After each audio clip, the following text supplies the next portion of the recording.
myself a look, I'm at the corner just in time to see the bus fly by. It's alright, cause I'm saved by the bell. If the teacher pops a test, I know I'm in a mess, and my dog ate all my homework last night. Riding low in my chair, she won't know that I'm there. If I can hand it in tomorrow, it'll be alright. It's alright, cause I'm saved by the bell.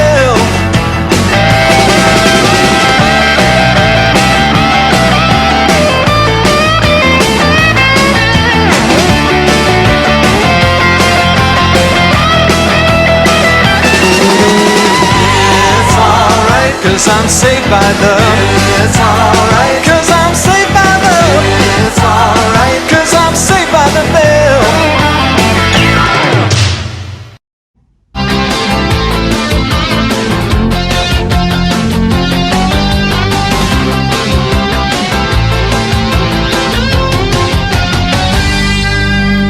What's up, everybody? Welcome to this special Throwback to the 90s Saved by the Bell edition of Key's Corner. Appreciate you posting up with your boy.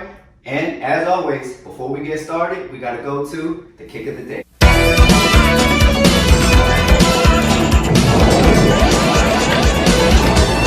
Welcome to this segment of Key's Kicks. We have a perfect kick to go with this episode. The Jordan Bel-Air 5. These are the originals that were released back in August of 2013. They are an ode to another one of my favorite 90s TV shows, The Fresh Prince of Bel-Air. Hence the name, the Jordan 5 Bel-Airs. What makes these kicks unique is, you know what, I don't see very many people with them, so I couldn't really actually test this. But from what I understand, what makes these so unique is the insole pattern in here. I was told that every single pair of Bel-Airs has a unique pattern to the specific shoe. So no one pair or no two pairs of Jordan Bel-Air 5s are the same. They all have a different pattern in there. But as y'all can see in there, the pattern is very 90s theme. It looks a lot like Saved by the Bell, Fresh Prince of Bel-Air theme. Any fans of Fresh Prince of Bel-Air knows that Will Smith was a huge sneakerhead on the show. He was always, every episode he was rocking a new Jordan, and so it was perfect when the Jordan brand came out with the idea to do a Fresh Prince themed shoe. It was fitting because he was always rocking all the newest Jordans on the show, so it was perfect. These are one of my favorite pair of shoes. I've had them for a long time. I hardly ever wear them. You can tell I've had them for a long time. Like I said, Jordan 13, I take care of my shoes, but one of the things that you can't help is yellowing. So I definitely actually plan on getting these corrected. You can reverse the yellowing. I definitely plan on doing that because these are such a rare shoe. They're actually, even as rare as they are, they're still not all that expensive. You can get them for about $600 right now, $600. But still kind of hard to find, even like in a great condition. These are a great condition other than the yellowing, but these are your kicks of the day. The Jordan Bel-Air 5. Get your ass back out of them.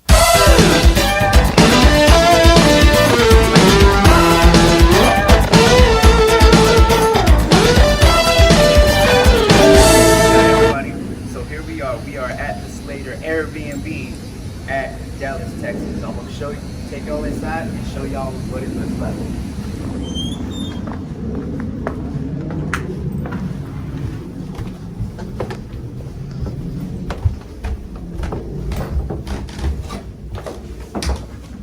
Doesn't get more retro than Blockbuster Video. And trust me, there's a lot of Blockbuster videos in here for y'all to check out. Here we are in the living room right here. Immediately, as soon as you come in, immediately to the right, you see they got the Throwback Saved by the Bell wall lockers, leather couches, 90s decor all around. The coolest thing about this in this living room is right here.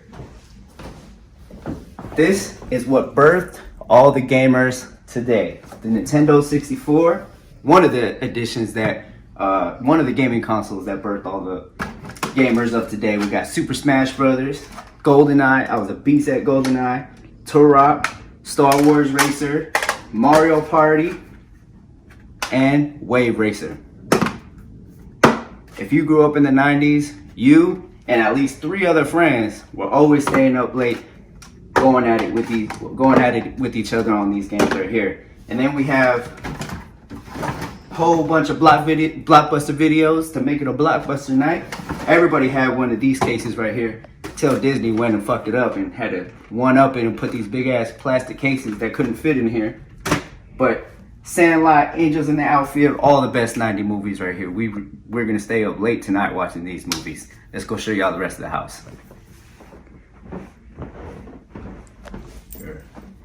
And then here we are in the dining room area. As you can see, it's been fixed to look just like the Max from Saved by the Bell. Look, growing up watching Saved by the Bell, I love this. I always wished I could eat inside the Max. And I know recently down in Austin, Texas, they had a pop-up restaurant that was also made to look just like the Max. Unfortunately, I wasn't able to do it. I wasn't able to make it there. But here we are. This is actually probably 10 times better than that. Let me show y'all the rest of the house. All right, now we're gonna go in, show y'all the inside look of the first bedroom.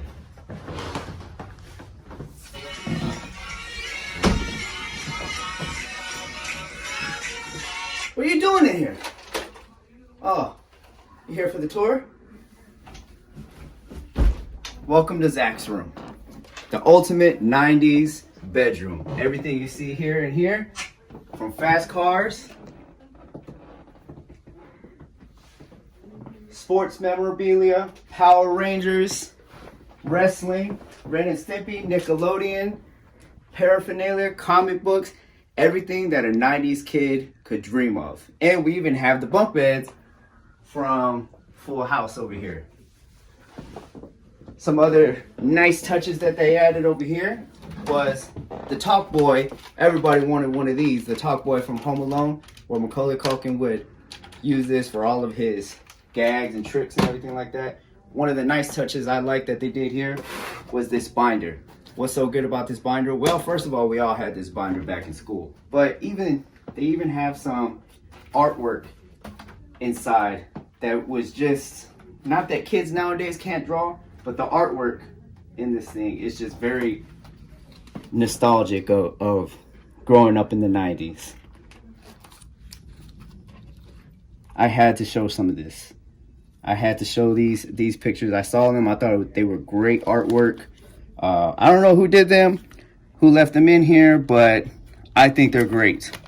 So shout out to whoever did this artwork. Spot on.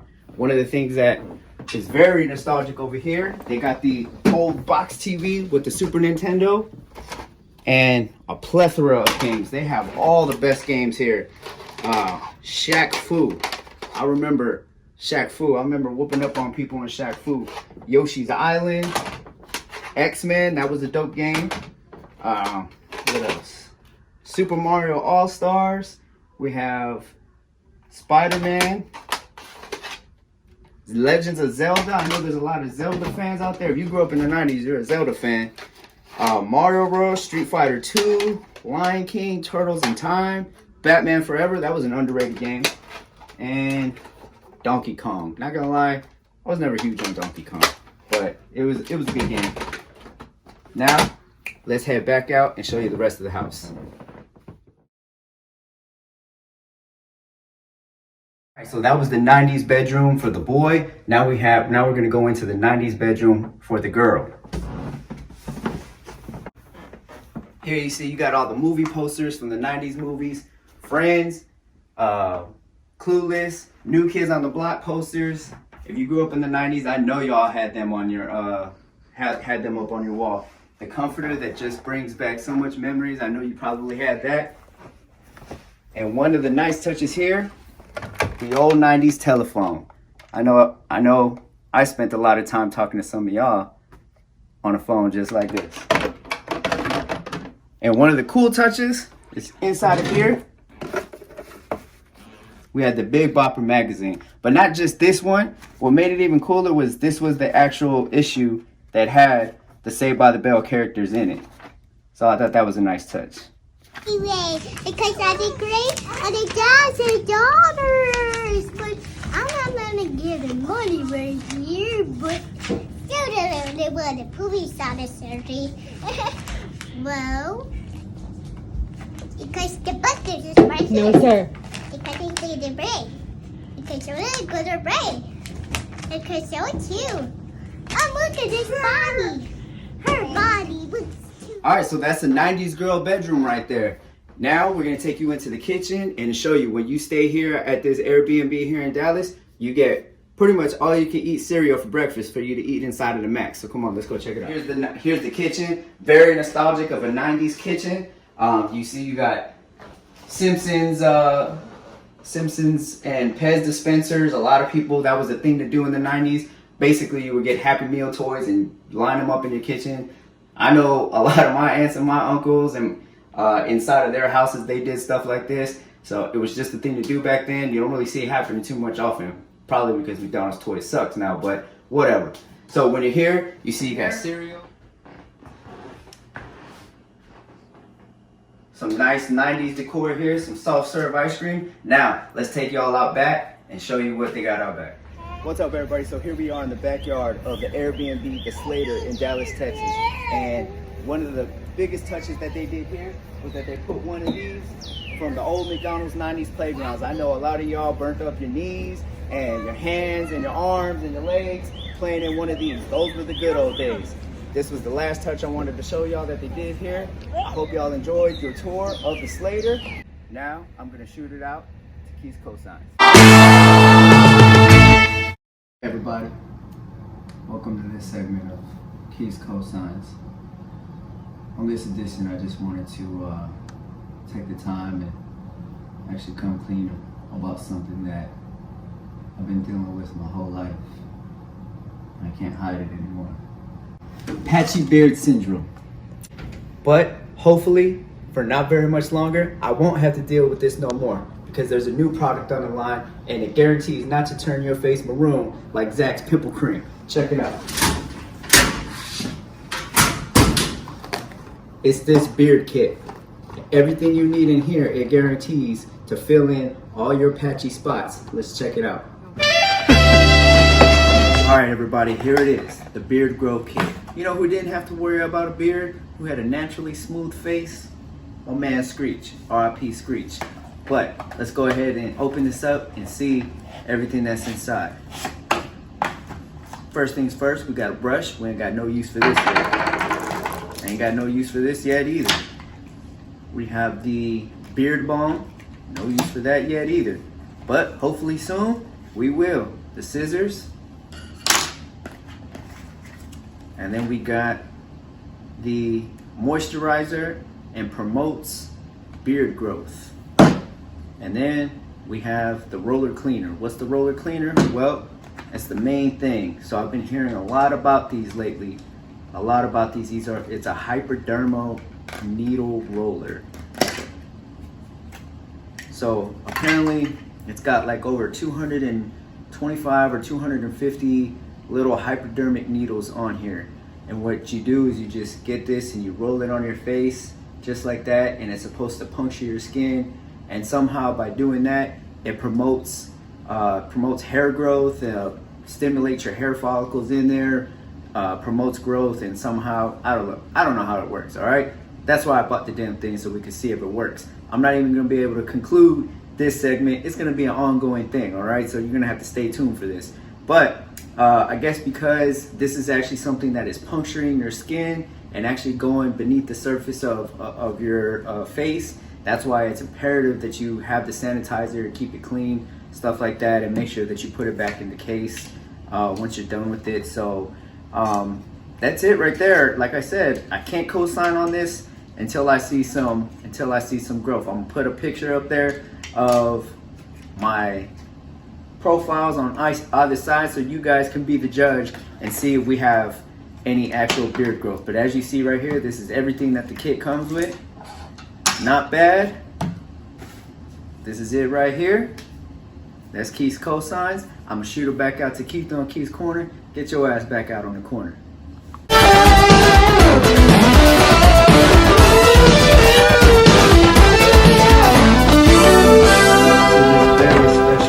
tribute to the 90s, Saved by the Bell edition of Key's Klubhouse. Go Bayside. So I was trying to think about what would be a good thing, sports theme to talk about on the Klubhouse on this throwback edition.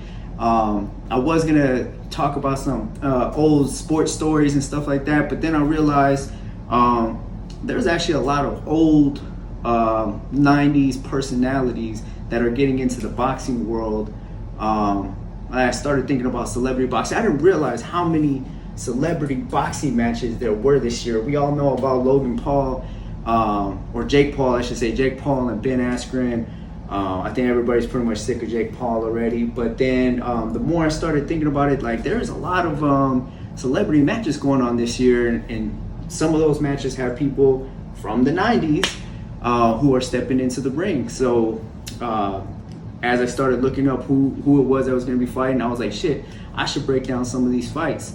So coming up, well, the first one, I mean, these two guys ain't 90s, but the owner of Apex Sports, you may have seen it.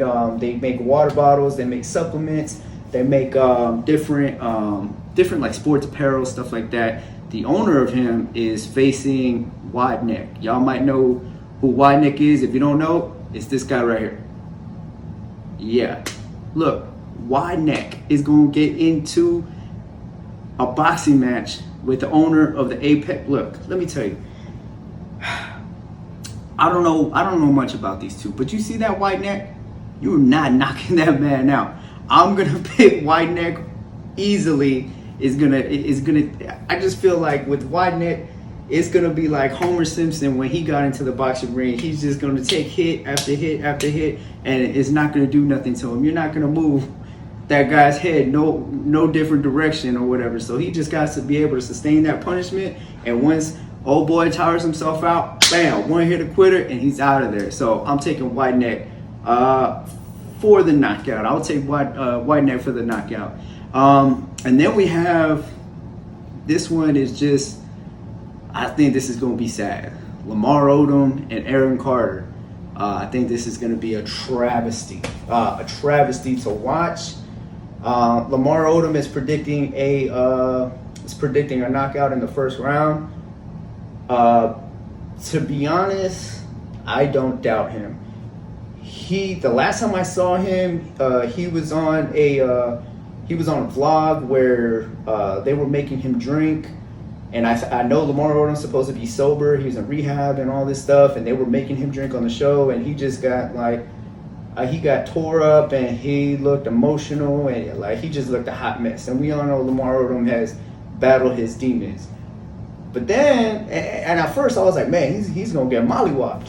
But then I saw Aaron Carter recently, and as if it couldn't get any worse than what Lamar Odom was already looking like. Plus, he's given up a lot of height and a lot of weight to Lamar Odom. Lamar Odom, if it was anybody else, somebody who was a little bit more beefier than Aaron Carter, and somebody who was maybe had a little bit more skill than Aaron Carter, maybe I'd give that other person a chance against Lamar Odom. But I should say, this is probably the only person Lamar Odom is going to have a chance against, because like I said, this is going to be like bum fights. So I'll take Lamar Odom with his prediction. Lamar Odom KO first round. And then we have Julio Cesar Chavez versus Anderson Silva. I'm not a huge fan of UFC crossing over to boxing, especially when no boxer ever really crosses over to the UFC realm and takes them on in their game. So I always feel like it's definitely unfair for the UFC fighters. And in this case, you're taking one of the GOATs, fucking Spider, Anderson Silva. I think it's just hurting his legacy by taking this fight. But you know what? Julio Cesar Chavez needs this fight. He needs this fight. He's already calling Canelo Alvarez out if he wins this fight. He's always been a huge disappointment to boxing fans. Like he's always had the support of the huge Mexican crowd behind him, and he just constantly lets fans down all the time. And you know what? I think most people always pick the boxer over the UFC fighter. But for this one, just because I'm done. I used to be a huge supporter of Julio Cesar Chavez. I'm done always throwing my support to him. I don't want to see him again against Canelo.